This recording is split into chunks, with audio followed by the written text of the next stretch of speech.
And welcome to another episode of Wardice. I'm Gonzo. And I'm John from War Budgies. And we are on episode 10. We've made it into the double digits. We survived. I always crack and laugh at when we go to episodes and everything. So, on More Than Dice, I think we're hitting episode 250 this weekend. And I was like, dang. It's like I didn't think we would be doing it that long, but oh well, not a big deal. But welcome to the episode, or I guess it's episode 10. We're in the eve of the eve before Adepticon. Today's episode, we're going to talk about painting your army, getting things done, some paint schemes, how to take and tackle the projects, because it's a lot of models, whether you think it or not. And we're going to go over two scenarios. The two scenarios are, what are they, John? We're doing spontaneous combustion for our skirmish scenario and strange matter for the primary scenario. But before that, we want to say, we want to thank everybody that listens. Guys, we appreciate it that you do this and that you egg us on. And, thanks for doing cool stuff. We appreciate it. I know that there's a couple of other new, I wouldn't say not always podcasts, but just, community people out there that are doing really cool projects. John, you know quite a few of them because you're part of them. You want to give them a shout out? Yeah, so Arcane Synthesis, I'll give them a shout out every chance that I get. We've also seen just a big surge of activity on the Warcaster Facebook groups. Yep. Just people sharing paint schemes, models, all the kind of stuff they're building. It's really kind of taken off. So if you're not part of the Warcaster Facebook group, go check it out. It's a good time. And just cool people there. Yeah. I mean, we're the pandemic is, and I'm going to put up quotes around this, officially ending. The CDC is going to be making announcements pretty soon that it's officially over. And some states have already done that. And pretty much now it's like, don't go anywhere if you're sick, you be careful, etc., etc. But I mean, we're starting to see a resurgence of more people playing, people coming to the game stores, people, bringing their armies in play, which, you and I are always big on that. If you and your buddies are going to go play some games, go do it at the game store. Yep. That way you can get people, interested in your game. It's always better to build the meta up than to tear it down. And like I said, going with that, it's always better to have a painted army than an unpainted army. Oh, yeah. It always looks better. One of the things that was brought up recently, and we joke about it, but, War Machine used flat terrain for the longest time, and people are starting to use 3D terrain. And I will tell you, when I make a Warcaster table and I put all that stuff down and put everything in and start moving the models, it does draw people in. And so a good painted army will draw people in too. Yeah, the scenery matters. Very much so. And I think that's a lot of people like playing Warcaster and all the different rules for it. But we're going to talk about painting your army, making a scheme, making a theme, and whatever. Shout out to some of the, paints we use. But before we do that, we want to say it is your army. You can paint it any damn way you want. There is no rules, no laws, no anything. You paint your army any way you want. If you want them all to be painted like giant chickens, you can paint them all like giant chickens. I would actually applaud the effort if you went through all that trouble. Yeah. You can theme it out any way you want. But so whenever I get an army, and it's a new one that I'm going to be painting, paint themes is instantly is like, how am I going to paint this?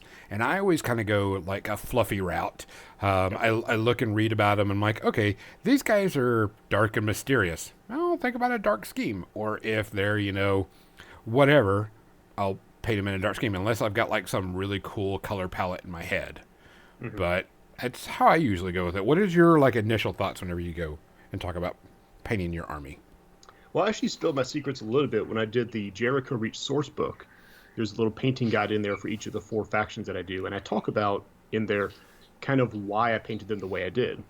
And it's much the same way as you described it. It's all the fluff, it's all the narrative. So for the ISA, these are the guys who are trying to present themselves as the good guys. I'm not saying they're the good guys. We are the good guys. But we believe we're the good guys more than anything else. Yes. So picked a very smooth, sleek kind of pattern for them and contrast that with the Marchers, who are, these dirty colonists. And I don't think there's a spare bit of that model that is not ink washed and brown. And it creates this very sleek professional look versus this really gritty, drag through the mud type appearance. And it without even explaining who the armies are, you can sell some of their story just based on how you paint them. Correct. And one of the good things about this is sci-fi. Like I said, you can paint your army any way you want. The sci-fi portion of this game really leads to a lot of cool paint schemes, in my opinion. Yes. And so you can kind of go wild because, I mean, yeah, you can paint the leathers, and you can paint, the metals. But if anybody's seen my ISA, I use color shifting paint on it. With color shifts from blue to purple, which I used. By the way, I'm going to give a shout out to Turbo Dork because they make really good metallics and color shifting paints. And so I did that because I was like, okay, I was like you, ISA, they're the top of the line. They have the most technology. They've got rich people funding them, et cetera, et cetera. Why wouldn't they have this cool color shifting, metallic armor type stuff? And that's how I kind of did mine. Just airbrushed it all down, which makes it, get a quick coat on it and you're good to go. I mean, It doesn't take long to paint it. At least get the base coat on there. But for people that don't know, that have never used a color shifting paint, you do not seal a color shifting paint model. Does it mess up the effect? It completely ruins it. Oh, wow. Completely destroys it. You'll get some, but it just completely ruins the look of it. So you just don't seal it at all. I haven't found a sealant that will not ruin it, but you just leave it like it is. You prime them like black with usually a shiny black primer, and then you airbrush over. You can paint it on, but I mean, why not just use an airbrush? Make it easy. If you got it, use it. Yep. Yeah. But I mean, that's the thing I like about Warcaster is you can get some really cool paint schemes with some really cool paints that you typically wouldn't use for a fantasy army type thing typically. Yeah, and if it's a concern about like, hey, what does this look like? Like, we got the 1,000 Worlds and we've got thousands and thousands of years going on. Like, yeah, the different uniforms and appearances are going to evolve even if it's the same army. Yeah. So even something that's regimented like the ISA, like there's going to be 1,000 different ways to paint the ISA, and they're all legit. Yeah, there is no wrong way to paint your army. Let's just say that there's no wrong aside way from to not painting your army. Correct. The one thing I do want to stress is, excuse me, is since everything's metal, mostly, very little resin, mostly it's metal, please, please, please go wash your models and clean them off before you apply any primer or even gluing them or anything. Because the releasing agent they have on there doesn't allow stuff to bond to it, which that's what it's supposed to do. Functions as designed. Correct. And so like I actually have a sonic cleaner that anytime I have a metal models, I just pick them up and dump them in my sonic cleaner and let them sonic clean for 15, 20 minutes. Yeah. Yeah. So folks at home, if you are having trouble gluing pewter to pewter, the key is just washing it. Oh yeah, 100%. Wash it off. Do a little bit of scratching on it to give it some texture to hold on to, and then you won't have any problems with a metal model at all. Yeah. But I mean, and that's what I do. I make sure they're thoroughly cleaned, put them together, and then prime everything. And so my ISA, like I says, is using Turbo Dork, and it shifts blue to purple. Looks really cool. I have a lot of good compliments. They're not painted very well. They just look decent from the tabletop. I mean, I'm not going to put them in any competitions. Yeah. I'm not putting them in the competitions. I'm not looking to do painting competitions. I just want them to look cool as they destroy everybody else on the board. Yeah. Two Shield Morningstar. Are you still running him? Oh yeah. Yeah, I knew it. Oh yeah. But now for my AC, I am going with a darker theme on them. I like the original theme that they have, where it's the blackish and then, the red glow effects and such. Mm-hmm. And I want to do that, but I'm going to do another color shift. I mean, I have the entire Turbo Dork color shift paint line, so why not? Might as well experiment. Yeah, but I'm going to be... I'm going to do like I've got these colors, and then they're going to be a dark purple and blue type. It's going to be. They start off like a really, really deep purple, and then they, color shift into either a blue, green, or like a red. And I'm not sure which one I'm going to do yet. But I have the colors, and I'm going to test them out. For anybody that needs to test out like color shifting paints, just a little hint: go get plastic spoons. Yes. Prime them black, then spray paint them. Put the color shift on them. Because that'll let you see what the reflection is, because you can turn it around the entire spoon and you can see what it looks like in dips and in ridges and so on and so forth. Just a little hobby tip for people that want to know what the color looks like before they spray paint their entire army. Which, that's some really fast regret if you got the wrong thing in your hand. Correct. But that was, so I've got like this deep purple shifting to different ones, and once I do a little spray paint and I can get to it, which I won't be doing anything until after Adepticon on the army, but that's just kind of where I want to go. I want to go techno-color, cool looking with my army because it's sci-fi. It seems really cool to do that. Now, when it comes to like establishing a visual identity on the tabletop, one of the things I like to tell people when they're getting into it is pick yourself like a main color and then your highlight. Yes. So my ISA are done in gray, and then all the lights and all the little cells are done in a really vibrant, bright blue. And all the armies I paint are that way. There's a main color, and then the lights are done in a very rich, contrasting color. So for your AC, what are you planning to do for like all the little lights and visors and stuff? A trick I use to do cool looking colors like that is I paint those areas white, and then you use a contrast paint. Ooh. That makes it, and it makes it quick and easy. And so what it is I paint it white, then go back over with a contrast paint that I want to use. And I'm not sure what I'm going to do yet. I've thought about an orange contrast paint and a yellow and a green, but I'm just not sure yet. I want to put those colors on the model and then redo it. And you can always paint over contrast paint pretty quickly. Just another white coat and it's done. Yeah. I think I'm going to go with either a red and orange, depending on which color I go with the Turbo Dork colors. Because I do like the red and black, but like I said, I want to test it out. But I can't stress enough how easy and quick contrast paints are for this type of effect.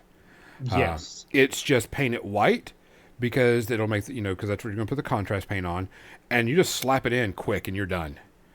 Which I really appreciate that we're in this hobby at a time where we have stuff like contrast paint and color shifting paint and fluorescent paint. We got the locals, they do their lighting effects in this like really bold neon fluorescent paint. It's amazing. Yeah, I have the Scale 75, and they have a fluorescent line.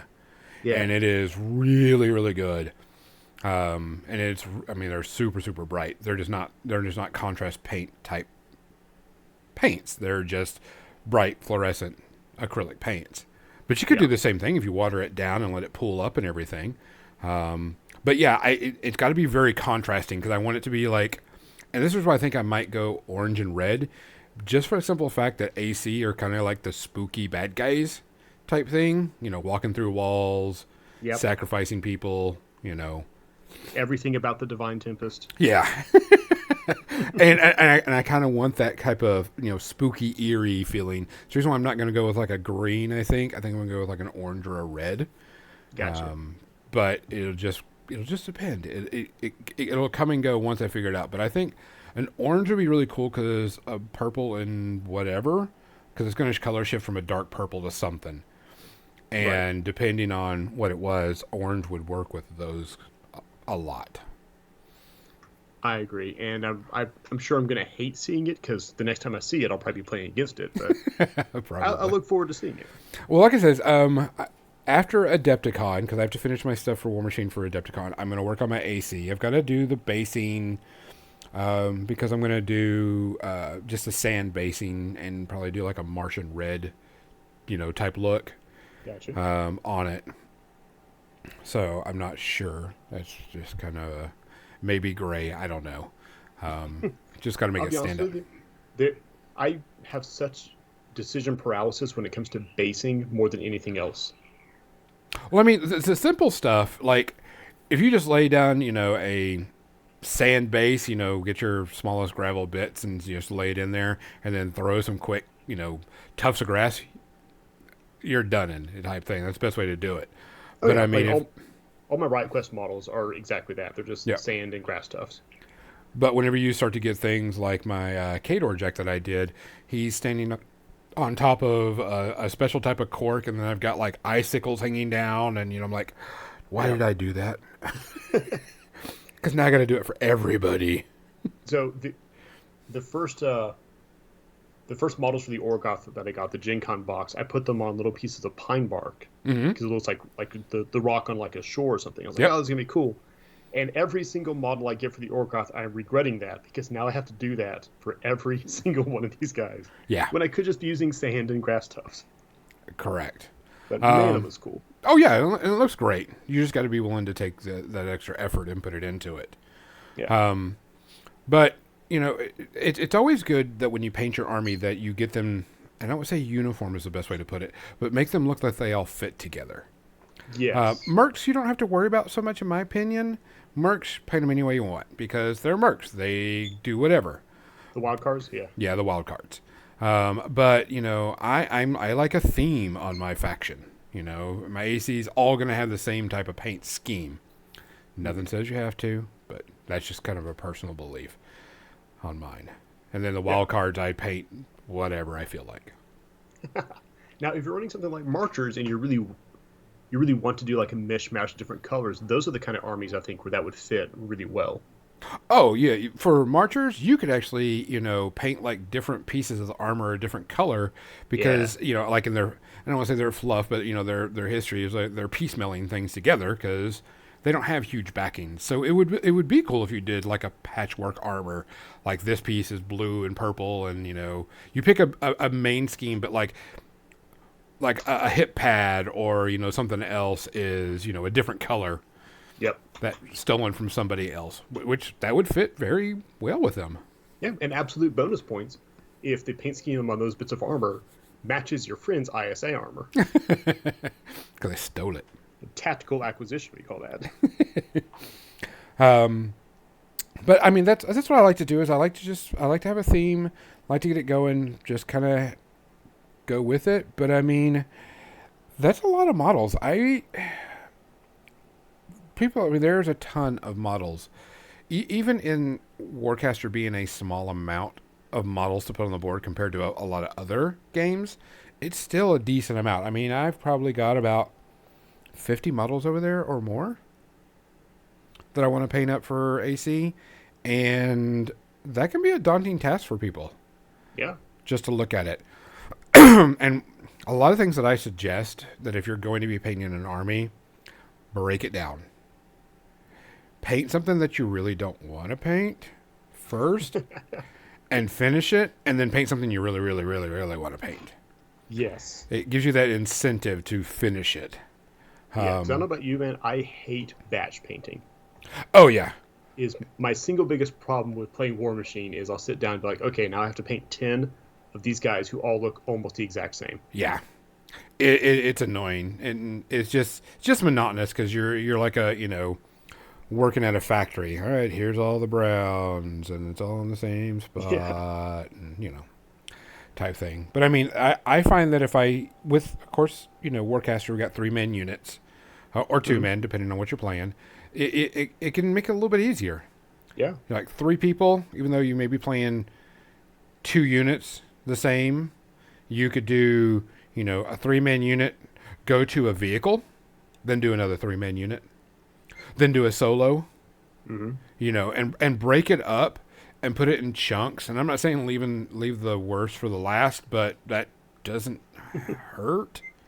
I say when I'm doing that, I really enjoy the wild cards as like a palette cleanser. Correct. Like if I've been painting ISA for 4 or 5 different units, I'll grab Fenric Leech or something and work on him for a bit, and it's nice. It's refreshing.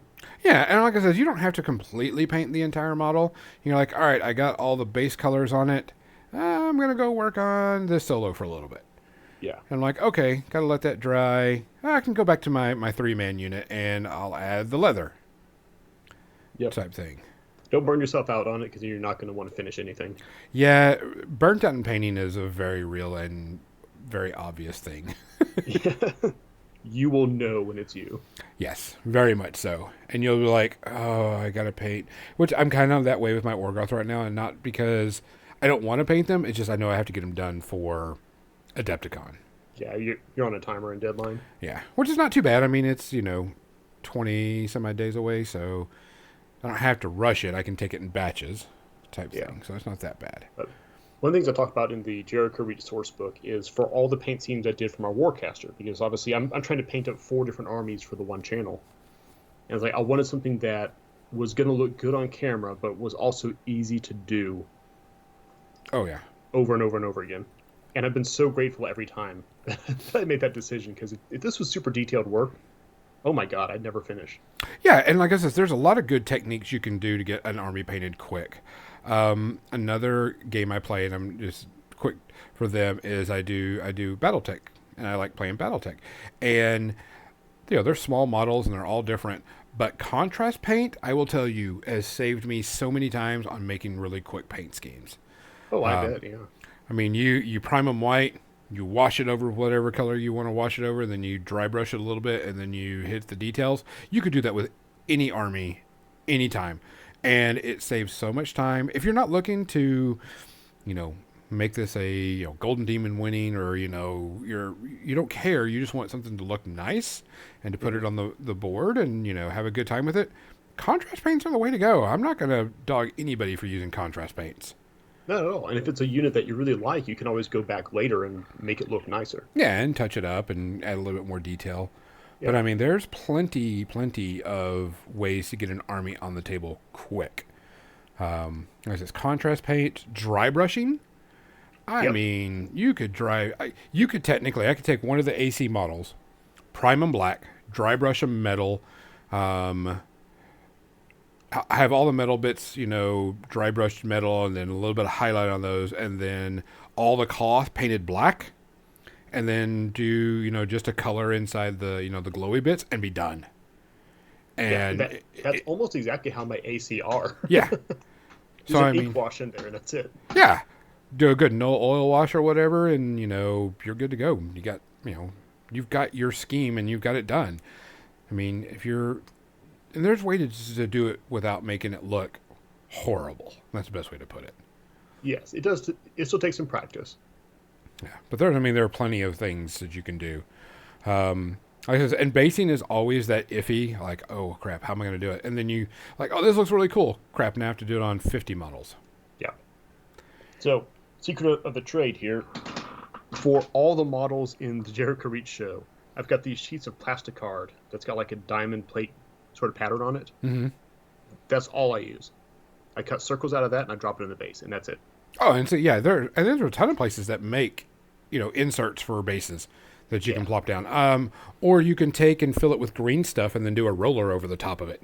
Yeah, seen some of that recently. Yeah, I mean, there's a few people that I've subscribed to their Patreons and stuff where they just do rollers nonstop. Every month there's a roller of some texture, and you could just you can 3D print a little insert cutter to go with it, and so you can just roll out wooden planks and then put the press down and then pick it up and put it inside the base and then glue everything on there. I mean, don't have to go fancy. Yeah, because at the end of the day, you are going to be doing a lot of models like this, so don't make too much work for yourself. Yeah, but I mean, if you want to go crazy and go wild and have lights in it and water effects and ice effects and snow effects, go for it. I mean, I actually thought about doing water effects on all my Orgoth because they're the Sea Raiders and they were coming into the water.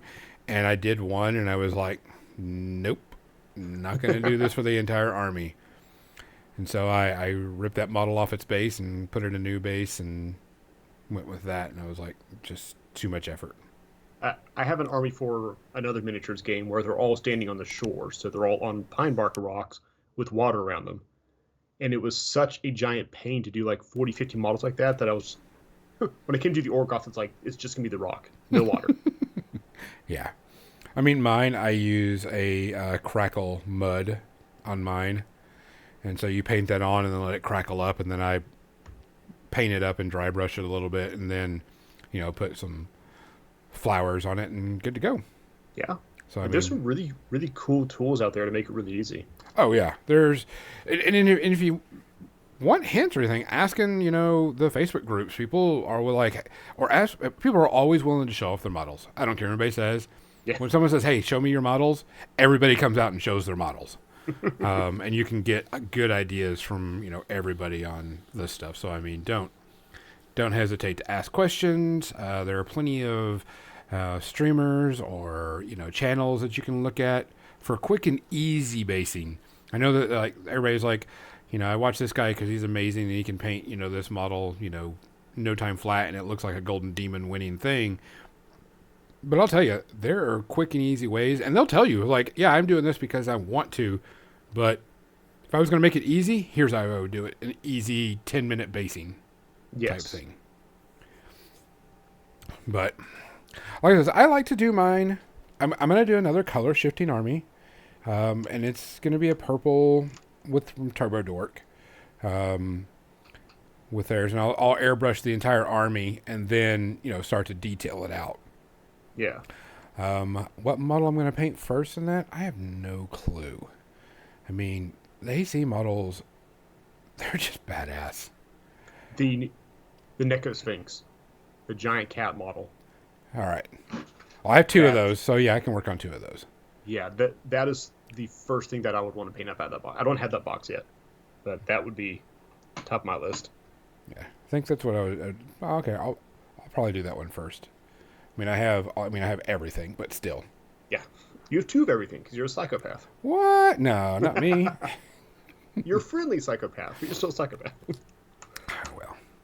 So let's go ahead and talk about our scenarios. Guys, like I said, if you have any questions, ask in chat, ask in Facebook. People will always willing to talk about their paint schemes and what they're doing. Yeah, and that includes me and him as two of those people. Yeah. Who do a lot of painting. A ton of painting. You do more than I do. Almost too much. Yeah, you do more than I do. And yet there can never be too much. Okay, so skirmish mission. We usually do this thing. We just drop in and talk about a couple of the scenarios and things to know about them. So I'm going to pull out one of my favorite skirmish missions, Spontaneous Combustion. Yep. It's one of the last ones listed in the Thousand Worlds book. Very easy setup, too. Yes, it's very easy setup. This is usually the second demo game that I'll run. So Boiling Point, simple scenario, I'll run that as the first demo. There's no trick to Boiling Point. It's just, here's how you play the game. Mm-hmm. Spontaneous Combustion. Essentially, you've got three objectives that are set up on a diagonal. So there's one that's close to your deployment zone, and one that's close to your opponent's deployment zone, and one that's in the middle. Mm-hmm. And this is an amazing scenario to teach people how important board control is in Warcaster. So the scoring is at the end of the pulse round.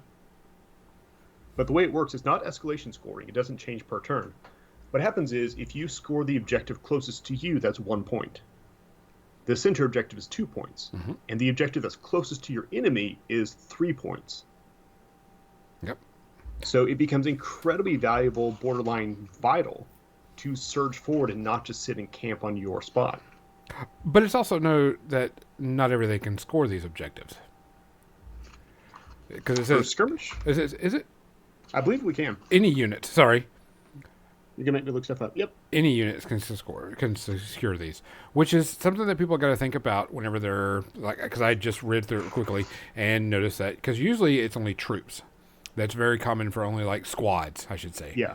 Can secure these things. So making an army that can move across the board and take the damage like a vehicle is good for getting into your opponent's back line. Yes, and that's something that's really important to learn, and this scenario really incentivizes learning that. And really, this scenario is straight up. There's no weird fancy stuff. It's just hold them, and whoever has it at the end of whatever wins. Mm-hmm. And this right here, I think, is a good scenario for I personally, when I build a list, I build combined arm lists. It's not all like jacks or all whatever. And Warcaster lends itself to making you build those like that. This is a good scenario to test out your army, in my opinion. Yes. Because you're going to have terrain, and of course, Warcaster's very dense terrain, and some of these objectives could be on buildings. Doesn't say they can't. Correct? Yep, that's correct. So center one could be on a really tall one. Yeah, it's one of those things. It teaches you the two most important skills to know. Well, I'd say two of the most important skills to know in maneuvering and Warcaster, and that's both being able to jump up and control your opponent, but also safeguarding your own because, it's worth 3 points to your enemy too. Yeah. It's always good to keep, things back. And just, this is where I would put my jack at the very back with 2 shields. Yeah. It was like, come on. He will be right at home. Bring it on, Cletus. If you can. Throw a mantlet down and put him down. And go, what you going to do? I've got shields on shields on shields. But that's the point. Mm-hmm. You want to protect that back area and make sure they just can't run you over, because you hold onto that back area, you're going to rack up the points quite quickly. Yeah, and while keeping them off it. If you can do that with one warjack, essentially, that frees up the rest of your army to surge forward. Correct. I mean, because the center one, that's kind of where everybody's going to be kind of fighting over for, I would put, the most part. But you want to kind of flank over and try to get your opponents. At least stop them from scoring it. Just blow them up if you can. Yeah. So one more thing before we move on from that one, though, is it's a little bit, for new players, it can be a bit of a personality test. Because I've run that demo with players who they'll camp their objective and they'll try to contest the center objective, and that's all they'll do. And I've had other ones who completely abandon their home objective and just surge forward to the enemy one. It's like, oh, okay, you're going to be one of those players. Beautiful. Cool. This one goes to the third pulse round. So, after the third pulse round is scored, the player with the most victory points wins the game. Yeah. Now, since it's not escalation scoring, it is one of those where if you get utterly stomped in the first 2 pulse rounds, then you can reach a point where you're not going to win. Yeah. Which is a bit of a feels bad on occasion. But you have to really have messed up for that to be the case. And our primary mission. Our primary mission, by contrast, is a bit more complicated, but it's also one I like to use to introduce a new concept to people. The primary mission is Strange Matter. This is page 223. It's about center mass between all the primary missions. And essentially what you've got is you have 4 permanent objectives set up in a rectangle, kind of bracketing the center of the board. Mm-hmm. And these are your permanent objectives. They're called the ruins. So what you're going to do is you're going to take you have to control artifacts, and you have to control ruins. So there's these 4 permanent objectives. They're worth 1 point each when you hold them. But in the center of the board, there are 3 portable objectives, which is a delicious concept in Warcaster. You just run out there, grab the box, and play hot potato for the rest of the game. So each of the artifacts in the center can be picked up. You get 1 point for each of those. If you're securing both, if one model is both holding an artifact and securing a ruin, you get 2 additional victory points scored. And then you get 3 points for during the third pulse round. Yeah, it is. You can rack up so many points like this. It's almost like watching like a basketball game type thing. Like run out there, grab the objective, bring it back here, and then hold it. Yeah. Now, question on this: the 3 objectives in the center. You run them and grab it. Are you holding it for the rest of the game, or is there still another one in there? There are 3 different portable objectives, so that you can. I suppose you could run out there and grab all 3 if your opponent was asleep on the job. Yeah. And then just run but you could end the scenario fairly quickly with that. Yeah, and what the special rules for this is squads and solos can secure the ruins, but anybody can pick up the portable objects. Exactly. Which makes it kind of vehicle. Get it, run, gone, hold it. Yeah, and play keep away, hot potato. Yes, and that's one of 2 strategies there. I mean, you could send a squad out to go grab an objective and then camp it on a ruin, score points. But then you take units that can't score, like your vehicles, your jacks, just to hold the objective and keep it away from the enemy. Yeah. Because, if you ran out there with an interceptor and picked up one of those, you could be on the opposite corner of the map in no time flat. Yeah. And that's something you gotta, of course, terrain effective, but this is where flight really becomes and speed becomes an issue. Flight's a beautiful thing. You fly out there, grab it, and then fly away and be gone, and you're like, na na na na boo boo. If you're not sure why flight is important in Warcaster, you may not be playing with enough terrain. Yeah. It is incredible. Yeah, because I mean, this is pretty much you hold the objectives on your side. But here's the thing: it really doesn't even say on your side. There is no your and I side, correct? Mm-hmm. Yep, it's just there. You hold the ruins, you get points. If you hold the artifacts next to the ruins, the same unit, then you get a ton of points. Yeah, but I mean, this is also a quick and like I said, another combined arms type thing. I'm going to sit and hold one area so nobody can get to it. I'm going to try to push forward and grab the objectives, and then try to knock you off of yours as quickly as possible. And then run away and hide like a little scared little boy. And then run away. But it's fun because it's almost that personality test thing from spontaneous combustion, because you could try to hold all three of the artifacts, get them to ruins, like rack up a ton of points early on, or you could just run away with them and just be like, you can come get it if you want it.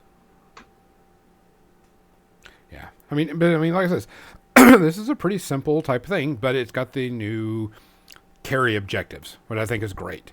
Playing football or whatever you want to call it, which is good because to me, scenarios have got to be more than I sit and hold. Or I sit and stop you from holding yours. From a lot of games that we play, it's always like, claim this objective, hold it, don't let your opponent get it.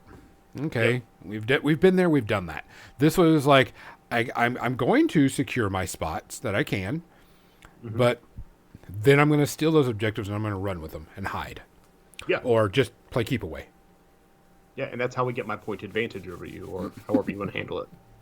Type thing. So these are the two objectives we're going to cover. Like I said, every episode we're going to try to cover two scenarios and go over them. And for the most part, for people that are listening, most of these scenarios are pretty simple. There's some of them that can get a little complicated, and some that like you're not allowed to use vehicles in this, or you're not allowed to do that. So we're gonna, we'll get to those eventually, but we want to go over some of the basic ones, and then we'll get to some of the ones that are like, oh crap. Yeah. Type thing. Yeah. But they all have their own kind of flavor. I don't want to say gimmick.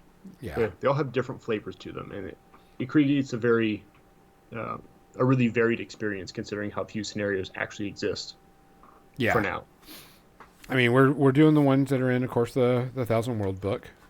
We're going through those, and I mean, like I said, for the most part, they're pretty simple and straightforward. Just a little different setup. Yep. Now, I say that, but I will also tease. Remember that coming up relatively soon, we will have Warcaster Organized Play coming out. We have a bunch of new scenarios to play. Yep. Which I figured once that comes out, that'll be kind of the standard for, tournament play or convention play. It's like, these are the ones that you're going to work with, so you don't have to worry about it. Not that you can't play the old ones, not that you can't do, but with organized play coming from it, it'll be, here it is. Kind of use these as your standard, because it also helps for organizers if they know exactly what they're going to need to have on hand to get those games running. Yeah. Which we should start seeing more of that with things going on and people starting to get out and play the game. I know that Adepticon's going to have quite a few events. Yes, I'm very curious about one of those that I keep seeing come up. Which is the maglev train. Yep. If you guys watch the channel, I love me some trains. So I'm really curious to hear about that. And I really wish I could go this year and see that. I will be at Adepticon this year, but I'm going to be playing War Machine this year instead of Warcaster. Next year, I'll probably bring a mix. That way I can play different things, but I wanted to play that because they've got a lot of good narratives coming out. And I'm like, I think I know what they are, and I want to play them. And I think I want to have a good time with them because it's narrative play, and I love me some good narrative play. Yep. So hopefully we'll do that. Guys, if there's anything that you want us to talk about, or is there anything that you suggest or you want us to cover or whatever, we're more than welcome. You can always ping War Budgies on all the things and get it to there, or send me a message. We don't have a problem talking about whatever. Yeah, and I will, as usual, I'll plug the Warcaster Discord as well because it's full of a bunch of fun lunatics like myself. Yep. He's got plenty different places that you can find information and reach out to us. But so for next week, we are going to cover everything that is happening at Adepticon, or not next week, the week before Adepticon. So in 2 weeks, we'll be covering everything that is going on in Adepticon, what the events are, how they're, what's going to be played, so on and so forth. And then after Adepticon, I'll probably have a little bit of review about what's going on there.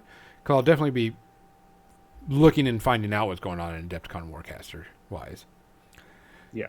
Sure, Travis will, I don't want to talk to you. Don't give me too much trouble. Leave me alone, Gonzo. No. Travis is always awesome. And I know he's running everything. But guys, we appreciate you listening. We appreciate you hanging out. If there, like I said, if there's anything you want to talk about or go over, or you want to come on the show, let us know. We ain't got a problem with that. We can have guests. But for Wardice and More Than Dice, I'm Gonzo. And I'm John from War Budgies. Let's get that music going.